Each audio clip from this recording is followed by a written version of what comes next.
Now, assets side of the balance sheet. Again, as we saw in case of the liability side of the balance sheet, there were current liabilities, and here we have got current assets, and there we had non-current liabilities. Here we have non-current assets. How do we differentiate between the current assets and the non-current assets? So, current assets, friends, are those assets of a business which are expected to get converted into cash within a period of 1 year. So, those are your current assets. Current assets are the assets which are expected to get converted into cash within a period of 1 year.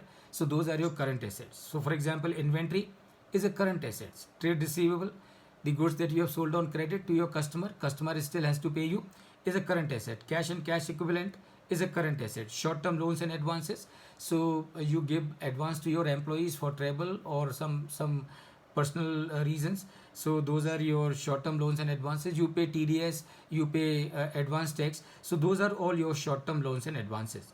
Other current assets, something which is not fitting in here, will be part of your other current assets. And then you got a current investment. So sometimes, as we were discussing, you have some surplus money lying with you, and you do not have any use for it for next month or two, and therefore instead of keeping the money idle in the bank, what you can decide, you can decide to invest that money into some shares or some securities, so that you are able to earn a return which is higher than the rate of interest that the bank would give you, and that comes as part of your current investment. So that is your current assets. How do you understand the non-current assets? It's very simple. An asset which is not a current asset is a non-current asset, and it's really so. Why? Because there is no other category. Either you have a current asset or you have a non-current asset. There is nothing something in between.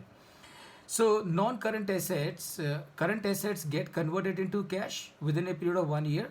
Non-current assets are used for converting current assets into cash. So how would you convert the raw material into finished product? You will convert the raw material into finished product by using the land, building and plant and machinery into WIP, and then finished goods, and then sell it in the market. So that is your non-current assets. So tangible assets, of course, we understand land, building, property, plant and equipment, tangible assets. Capital work in progress, you are implementing a new project